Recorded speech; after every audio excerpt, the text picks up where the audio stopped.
इंदिरा गांधी ने 1974 में भारत के रामेश्वरम के पास मौजूदा कच्चाथीवू द्वीप श्रीलंका को गिफ्ट कर दिया था। हर भारतीय इससे नाराज है और यह तय हो गया है कि कांग्रेस पर भरोसा नहीं किया जा सकता।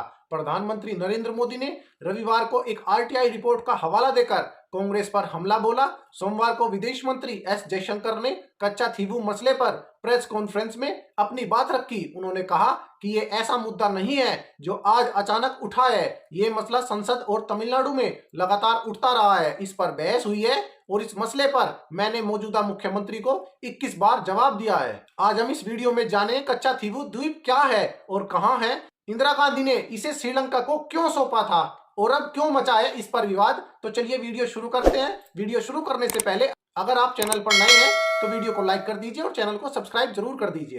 तो चलिए शुरू करते हैं। भारत के तमिलनाडु और श्रीलंका के बीच काफी बड़ा समुद्री अक्षेत्र है। इस समुद्री अक्षेत्र को पाक जलडमरू मध्य कहा जाता है। यहाँ कई सारे द्वीप हैं, जिनमें से एक द्वीप का नाम है कच्चाथीवू। श्रीलंका के विदेश मंत्रालय की वेबसाइट के मुताबिक कच्चाथीवू 285 एकड़ में फैला एक द्वीप है। ये द्वीप बंगाल की खाड़ी और अरब सागर को जोड़ता है। यह द्वीप 14वीं शताब्दी में एक ज्वालामुखी विस्फोट के बाद बना था, जो रामेश्वरम से करीब 19 किलोमीटर और श्रीलंका के जाफना जिले से करीब 16 किलोमीटर की दूरी पर है। रॉबर्ट पार्क 1755 से 1763 तक मद्रास प्रांत के अंग्रेज गवर्नर हुआ करते थे।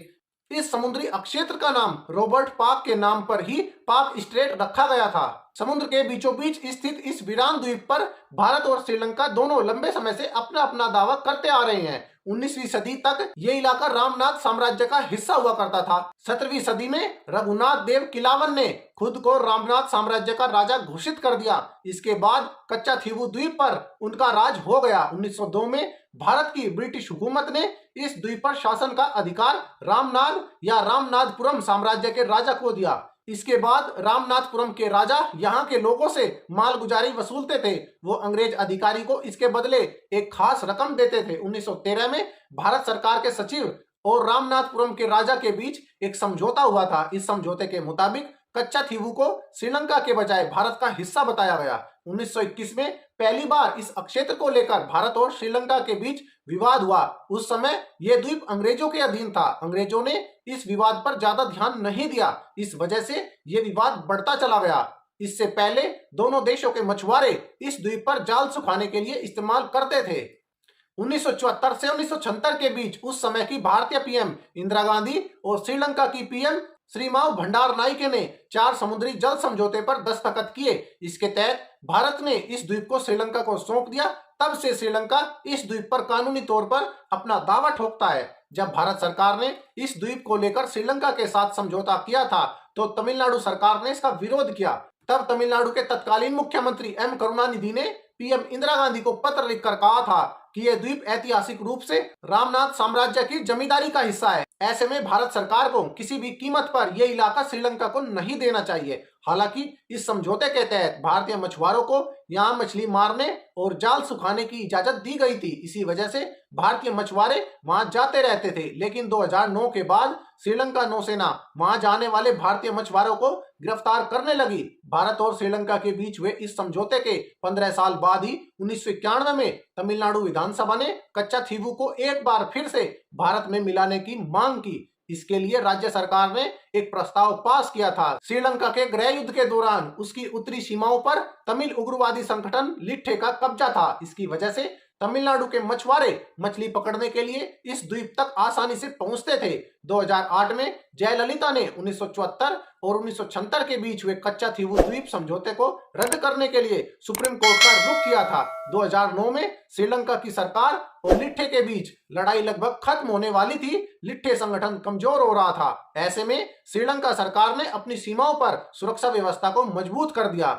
जब भी तमिलनाडु के मछुआरे मछली मारने के लिए इस द्वीप के करीब जाते थे तो श्रीलंका पुलिस उन्हें गिरफ्तार कर लेती थी। इसी वजह से तटीय क्षेत्र में रहने वाले लोग इस द्वीप को वापस लेने की मांग एक बार फिर से करने लगे हैं। श्रीलंका सरकार का कहना है समुद्र में उसके जल क्षेत्र में मछलियों और दूसरे जलीय जीवों की कमी हो गई है, जिससे उनके मछुआरों की आजीविका प्रभावित हुई है। ऐसे में भारत के मछुआरों को वो इस क्षेत्र में मछली मारने की इजाजत नहीं दे सकते। 2014 में भारत सरकार ने एक जनहित याचिका के जवाब में मद्रास हाईकोर्ट को बताया था कि कच्चाथीवू द्वीप पर श्रीलंका की संप्रभुता एक बेहद साफ और स्पष्ट मामला है। भारत के मछुआरों को इस क्षेत्र में मछली पकड़ने की गतिविधियों में शामिल होने का कोई अधिकार नहीं है। 2015 में श्रीलंका के प्रधानमंत्री रानिल विक्रमसिंघे ने चेन्नई स्थित Tamil TV channel Thanthi TV के एक इंटरव्यू में यह कहकर विवाद खड़ा कर दिया था कि अगर भारतीय मछुआरे कच्चाथीवू द्वीप वाले श्रीलंकाई जल क्षेत्र में घुसपैठ करते हैं तो उन्हें गोली मारी जा सकती है। इसके साथ ही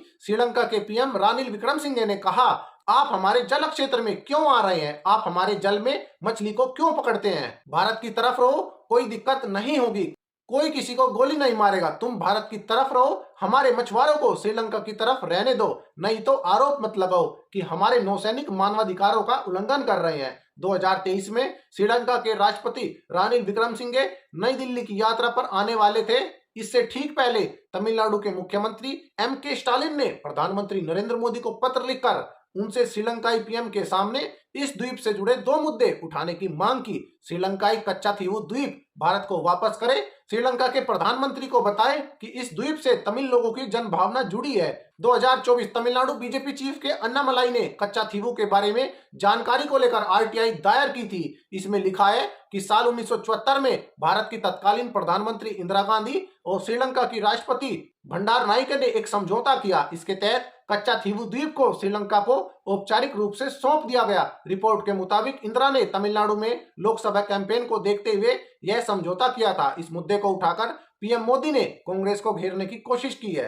हर साल फरवरी में रामेश्वरम से हजारों लोग कच्चाथीवू द्वीप पर बने सेंट एंथोनी चर्च में प्रार्थना करने के लिए जाते हैं। इस चर्च को तमिलनाडु के एक तमिल कैथोलिक श्रीनिवास पदयाची ने 110 साल पहले बनवाया था। 2016 में मीडिया रिपोर्ट्स में दावा किया गया कि श्रीलंका सरकार अब इस चर्च को गिराने की तैयारी कर रही है, लेकिन बाद में विदेश मंत्रालय के प्रवक्ता विकास स्वरूप ने स्पष्ट किया कि ऐसा कुछ नहीं होगा।